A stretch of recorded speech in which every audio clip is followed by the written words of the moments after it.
We weren't supposed to go that far off the marked trail. What started as a simple weekend hike turned into something else the moment the path beneath our boots slowly disappeared into layers of pine needles and fallen branches. Caleb kept complaining that I had a terrible sense of direction, and maybe he was right, but I couldn't shake the feeling that something was pulling us forward. Mara walked quietly behind us, always more observant than either of us, scanning the trees like she expected them to move. The air was cold enough to sting our lungs, and the forest felt untouched, almost sealed off from the world. Then Mara stopped. She didn't say anything at first, just pointed. Through the trees, thin and distant, a line of smoke curled upward into the gray sky. That was the moment everything shifted. At first we thought it had to be another group of hikers.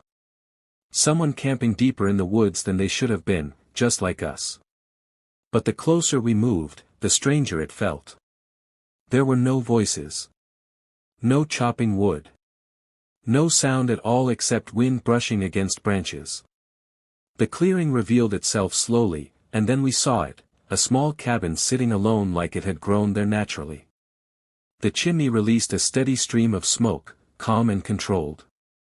The structure didn't look abandoned in the usual sense. It looked maintained. Watched. Waiting. The door wasn't fully closed. It rested slightly open, swaying gently as the wind pushed against it. Caleb called out first, his voice sounding smaller than usual. No response. I stepped onto the porch and pushed the door open wider.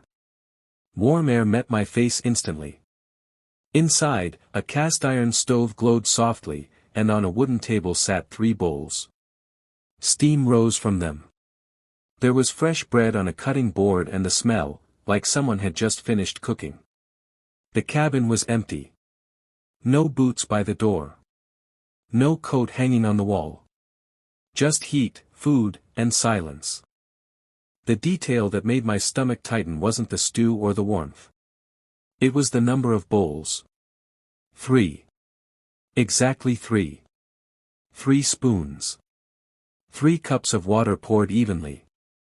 Caleb noticed it too, and for once he didn't joke about it.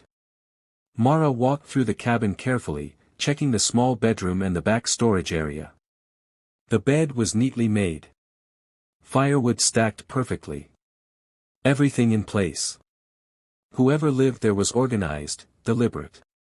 But they weren't there. And somehow, that absence felt louder than anything else. Just as we started arguing about whether to leave, something cracked in the woods. A twig. Clear and sharp. We all heard it. Caleb went silent immediately. Mara moved toward the window, trying to see beyond the tree line. I stepped outside, heart pounding harder than I wanted to admit. The clearing looked unchanged. But I felt it, that awareness.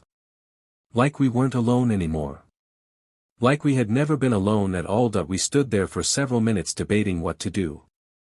Logic told us to leave. Hunger told us to stay. The stew smelled real. Fresh. Not poisoned. Not staged. Just food. Eventually, curiosity overpowered fear. We each took a small bite. It was warm and perfectly seasoned, the kind of comfort meal you only get after a long cold day. And somehow, that made it stranger. Someone had made this. Recently. For someone, Mara found the journal in a drawer beneath the table. The leather cover was worn but cared for. Inside were pages filled with tight handwriting describing the forest in incredible detail, weather changes, animal behavior, seasonal shifts. The writer called themselves the Keeper. The latest entry was dated today. It mentioned visitors. Expected visitors. That word didn't sit right with any of us. Tucked into the back was a loose page with 3 rules written clearly. Keep the fire alive. Do not leave after nightfall. Replace what you take. The instructions were simple, but they felt heavy. Replace what you take. With what? We had eaten the stew. Broken the bread. Night was approaching faster than we realized, and leaving in darkness through unmarked woods didn't seem smart. So we made a choice. We stayed. The forest changed at night. It wasn't louder. It was quieter. Every small sound felt intentional. We fed the stove more wood, watching flames stretch and curl. The lantern flickered slightly but never went out. We cleaned our bowls and left them drying on the table. We didn't speak much. We didn't need to. Something about the cabin demanded stillness. Around midnight, we heard them. Footsteps crossing the gravel outside. Slow. Measured. They stopped just outside the door. The handle moved gently, like someone testing it. None of us breathed. After several seconds, the sound faded. When I opened the door, the porch was empty. But fresh footprints marked the dirt, leading back into the trees that we barely slept. When morning came, sunlight slipped through the window, and the cabin felt almost normal again. Almost. On the table sat 3 fresh apples. Bright red. Polished. We hadn't heard anyone enter. The door had been locked. Caleb just stared at them. Mara picked one up carefully, turning it in her hand. Replace what you take. The message was clear. Without saying much, we unpacked some of our supplies, protein bars, dried fruit, sealed coffee, and placed them neatly on the table. It felt like respect. Like acknowledgement. Mara wrote a short note in the journal thanking the keeper for shelter and asking to understand. I added that we meant no harm. We left the journal open. That we stepped outside during daylight and followed the footprints until they disappeared near a stream. The forest didn't feel threatening. It felt observant. A deer stood watching us calmly before disappearing into brush. The clearing seemed smaller in daylight. The cabin looked almost fragile. But the smoke still rose steadily from the chimney. When we returned inside, the journal had been moved. Beneath our note was fresh writing. Gratitude acknowledged. Stay one more night. Understanding comes with patience. On the table were 3 slices of pie, still warm. Caleb let out a nervous laugh. Mara didn't. She just nodded slightly, like this confirmed something she already suspected. That second night felt different. Not tense. Just quiet.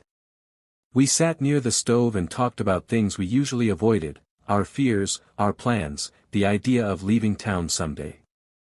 The cabin felt less like a trap and more like a test. The pie was sweet, homemade, comforting. And for the first time, I didn't feel afraid. Just before dawn, the door opened softly. A hooded figure stepped inside. Not rushed. Not threatening. Just present. When they lowered the hood, we saw an older face lined by years outdoors, eyes calm and steady. The keeper thanked us for keeping the fire alive. Their voice was quiet but certain. The cabin, they explained, was a place of balance. The keeper spoke about reciprocity. About how the forest provides when respected. The food wasn't magic, it was preparation, hidden gardens, patience. The rules were there to measure intention.